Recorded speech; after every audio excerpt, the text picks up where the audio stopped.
You've landed a social media management client. Now, what the heck is next? This is what we call the onboarding process. The onboarding process happens before you actually start posting for a client. Today, I'm going to take you behind the scenes on what an onboarding process looks like in a $500,000 agency. Hey, my name is Mil and I own a $500,000 social media marketing agency, and I now teach other social media managers how to do the same inside of the elite social society. Now, if you are an aspiring six-figure social media manager, then make sure you grab my free guide right here. Now let's dive in. Now, the first thing you are going to do in your onboarding process is to collect all the goods. Now, there's a list of things you want to collect from a client before you host the onboarding call. So some of these things include a mailing address, links to their content library, their brand guidelines, their logo files, their font files, and all of the things that may be relevant to you to do your work. Now, the reason why we want to collect these prior to the onboarding process, except for the mailing address that we actually use to send them a welcome gift, which is completely optional, we actually want to review those assets that they send over before we hop into the onboarding call where we can discuss what's still needed from them. So what's really common is that people don't have proper brand guideline in place. Some people only have a logo or they don't have their font files. And so this is for me to assess and see, okay, there's still things missing, and this is what we still need from a client that we can discuss on the call. Now, there are several different ways you can obviously collect these assets from them, but this is how we do it. So we use a form that we have built inside of ClickUp because we use ClickUp for all of our client portals and task management within the team. And so we have created a form that allows them to fill this out, upload any files, give us the information we need,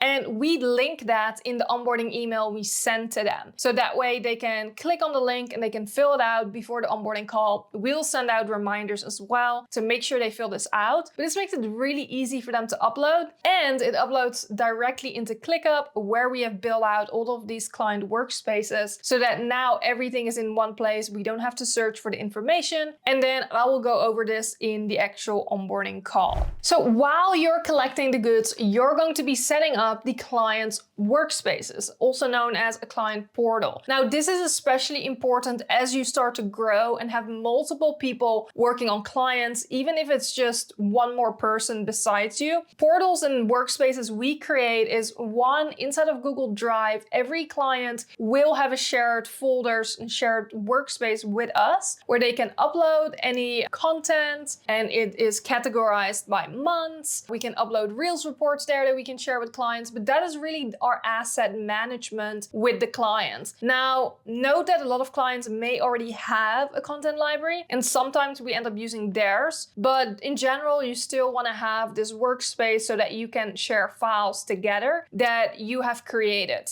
Another one we set up is inside of ClickUp, where we keep track of analytics reports, content calendars that we strategize before we actually schedule content, client resources. Again, this is for all of our team members to access so that we have all the resources and links to the outside external libraries all inside of one place. So once you set up these portals, there's one more connection you will want to set up that every single one of you guys need, and that is hooking up the social media account to a third-party social media management platform of your preference. Okay, so you will want to hook this up for analytics reporting, for scheduling and posting content once it is ready. Especially if you are a solo social media manager or just getting started, you will likely not be using a more pricey, in-depth platform like ClickUp, but you will only be relying on a social media management platform so that you can schedule directly into the scheduler instead of first documenting it in ClickUp where we as a team work. Do note, as you're starting to grow and scale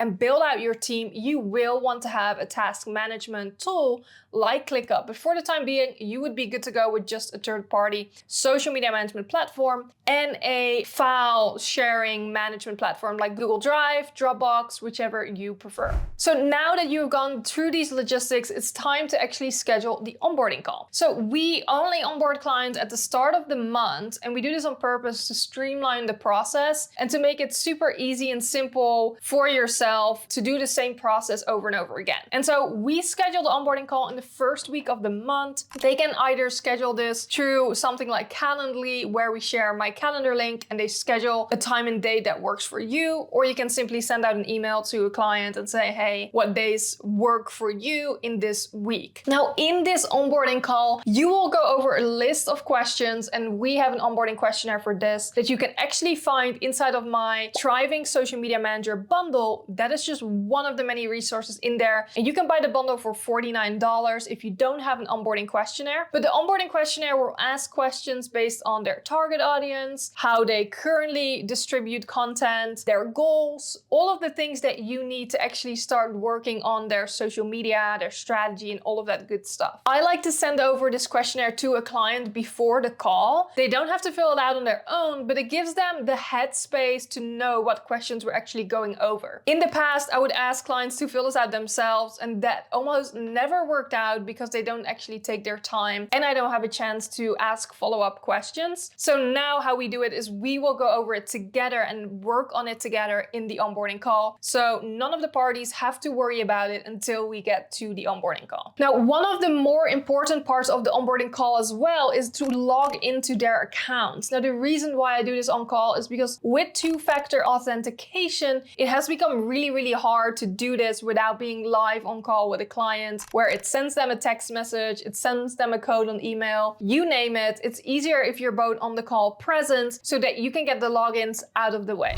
Now that you've wrapped up your onboarding call and gathered all their assets, gathered all the information you need, it's time to come up with a plan. So this is where we start working on what we call social media strategy, where we'll come up with a plan on what that's going to look like working with them based on their audience, based on their goals, and creating a content strategy around that. Now, note that the social media strategizing is really all research. A lot of time spending looking at competitors, what other people are doing, what's working in their niche or industry. And so you're gathering all this information so that you can set yourself and the client up for success once you start creating the content. Now, if you want to do a deep dive into what the step-by-step strategy should look like, then watch this other video of mine after this video so that you can dive deeper into what a strategy should look like. Now, after the strategy delivery, it's time to execute.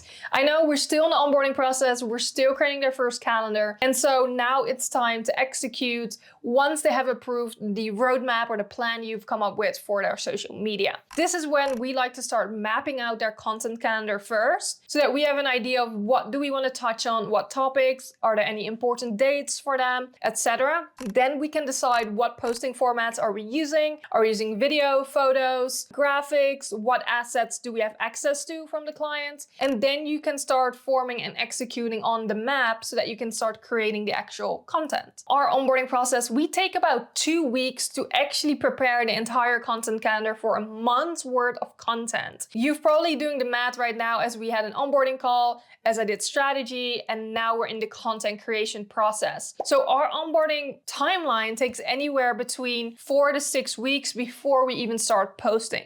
This is very, very normal for agencies and setting an actual client up for success. Now, I know what you're thinking. Your client is wanting for you to get started and post as soon as possible. But in order for you to set them up for success, you need to onboard them first. Once we wrap up this content calendar with a bow and tie, we send it over to our clients so that they can take a look at it and leave any edits or revisions if they want to, so that our team can still edit it before we actually go live. So the final part of this onboarding process is to prep for takeoff. Now, again, if you work with multiple team members, even if it's just one other person other than you need to make sure everyone is logged into the account. So for me as an agency and our team, it's really important that our project manager, our community manager, and the social media manager are all logged in, especially if they are not on call with me and the client. I will get them logged in later on using either backup codes, if we're talking Instagram, but for other platforms platforms like LinkedIn and Facebook, we want to ensure that they are either have admin access or make sure they can bypass two-factor authentication so that everyone can do their job and we can actually start posting, engaging, and do all the stuff we need to do once we've wrapped up the calendar. And of course, if any edits came back from the client, this is when we're going to finish those and get those squared away so that we can actually start posting the approved content. Now, from there on, we run like a well-oiled machine because the process will start all over again in the next month. All the content is approved so that it can go out and get scheduled and posted. Our community manager can start engaging based on the strategy, and our content team will start all over again in terms of mapping, strategizing, seeing what works, creating the calendar, getting approvals, and it goes on and on. Now that wraps up how we onboard social media management clients in 2025, and I hope you found it extremely helpful